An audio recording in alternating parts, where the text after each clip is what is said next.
jirtanii kabajamtoota hordoftoota diiditti diidaati yoobe ifa manaa godhe ifa irratti lakkafame nan lakkafame ifa manaa godhe ifa jirtanii kabajamtoota Itaalim miidiyaa biyya alaa keessa jirtanii too anaaf Itaalim callistanii akkatti kan nu laaltan ilaala akkatti kan nu laaltan jechuudha jirtanii waaqa galanni waaqa haa ga'u Itaalim miidiyaa ijoollee kabajamtoota keenya subscribe dhan gaddeebitee jirti mee isheen jajjabeessee dheetan dhufe dadhabde gadi buutee jirta dittiin didaatii fincaan qophii ijoollee kabajamtoota hordoftoota Itaalim miidiyaa ani illee didaatii waan anan bare firoo baay'ee didaatii hojjechuufaniyyuu ta'ullee garuu Itaalim miidiyaa akkam jirtanii nagaa keessanii kan biyya keessa jirtanis kan biyya alaa jirtanis bakkuma jirtanitti akkam jirtan mee nagaa keessanii nu nagaa galata isaa garan isaan badin arra didaa fi ana dhufne jirra jechuudha. Morkii osoo hin ta'in waa'ee tokko qabeetan dhufe ani yeroo baay'ee jechuudha ani wajjin morkuu barbaade Itaalim dhugaan isin jedha maalidha innis jaalalli dhugaa eenyu bira jira fakkeenyaaf jechuudha ani dhiirri jaalala dhugaa itti beekan jedhan Itaalim immoo dubartiidha jaalala dhugaa kan beektu naan jette kanas badiya siin jeen argaa kee hin jeen dhiirri jaalala hin beekan mee haala isin jechuudha kana ittiin murteessuu dandeessan qaxaleewwan kiyya jaalala irratti eenyudha dhugaa kan ta'e han dhugaa baay'inaan jaalatu eenyu han dhugaa han laphee isaati han garaa isaati han onnee isaati han jaalatu yeroo baay'ee eenyu dhugaa ani lal qaxaleewwan kiyya normaalii akka wanta biraatti na ilaalinaayi ani wannan ani jechuu barbaadu dubartoonni jechuudha baay'inaan parsantiin 20% jechuudha jaalala dhugaa kan beekanidha parsantiin 80 kan dhiiraa immoo jaalala dhugaa kan beekanidha ayyan kalas parsantiin 80 han dhiiraa hin qorran beeka garuu hin qorran ifama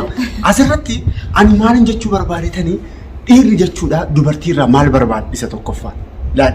ani fakkeenyaaf Itaalim dhugaan sin jedhe ani jaalala dhugaa si kenneetan jira garuu jechuudha osoo si waliin deemuu jechuudha ati dhiira bira akkatti xaqqas yoo goote fakkeenyaaf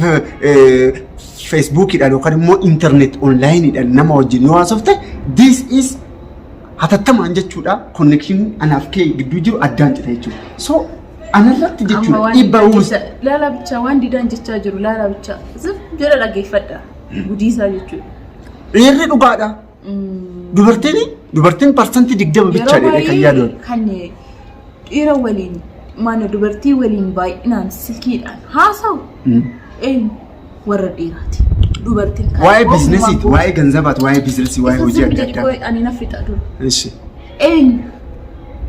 kana hin beektani sinu warri dhiiraa akka feetan haasawuu hin dandeessanii akka feetan hin bilbiltanii meeseejii walii ergitanii libbi qirtsii faa minaamina waan diddiimaa faa filaaworii faa walii ergitan nagarree yeroo baay'ee jechuudha in ergitanii warri dubartii hoo okkotee walii ergitanii okkotee block atattaman ara namichi kun adagaanatti ta'a tidaarii kiyyatti adagaanatti ta'a block gizuma tokko jechuun dubartiin seeraan abbaa warraashii jaalattu jechuudha seeraan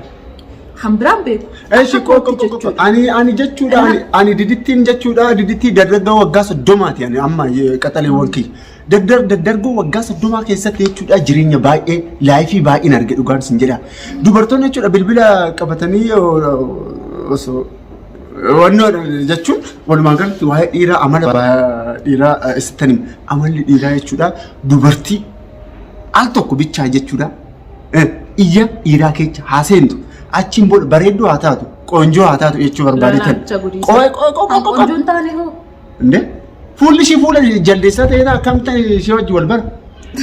inde dursa dhiirri qaxaleewwan kiyya dursa dhiirri kan laalu bareedummaa alaati ilaala dhugaan sin jedha fuulli ishii asii wannoo fuula qottoo fakkaatte ta'oo achiin booda akkamitti ati si dhuguma ani amala ishee wajjinan jiraadha dursa garuu bareedummaadhaan qaxaleewwan kiyya so of tsadaa gochuu qabdan dhiirri dhugaan akkasiin argatu jechuudha dhuguma akka manifasaawitti yoo deemne jechuudha du'aa gochuudha karaa waaqatti kadhachuudha isa jedha karaa akka addunyaatti yoo yaadne garuu ijoollee dhugaa dubbachuudha dhiirri jechuudha jaalala dhuguma jaalala keessatti yoo gadi kufe jechuudha haga dhumaatti micayyuma san jaalata kan akka dubartiin sin jaaladha beewanne alleeyyaatti gatti sin jaaladha osoo jettu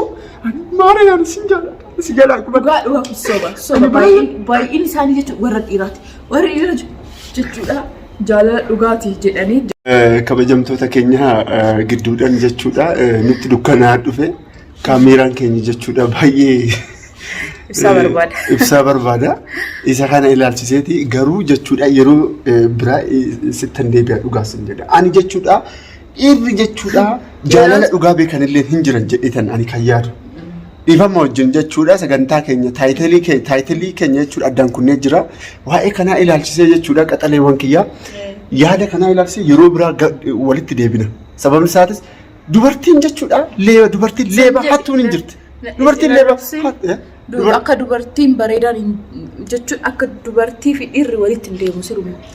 Goodi ati dubartii waan taateef wanna biraati miti siruma jechuudha walitti dhufuu hin danda'u waa'ee jaalalamu. Eenyu hin baay'inaan dubartii eega fuudhee eega heerume booda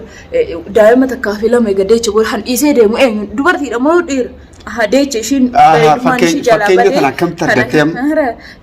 bareedummaan ishii akka duraanii hin jiru handura shanqaxaa taatee furdattee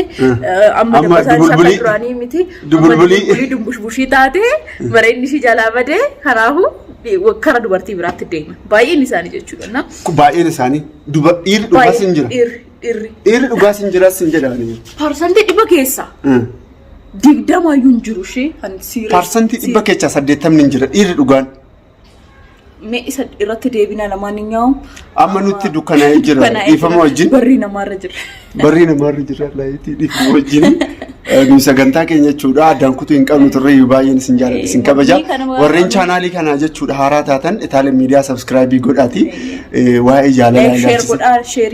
jaalalaa ilaalchisee ta'u jechuudha koomentii irratti naa barreessaa yaada keessan hundi keessan warri dubartoota jechuudha warri dhiiraas yaa barreessan ana garuu warri dubartoota naa garuu moo nan arrabsina qalbii akkanaa dhiisa. Tii maaliif kilkiisa? Bakka horaa bulaa nagaan naa jedhaa baay'een isin jaalladha nagaan jedhaa.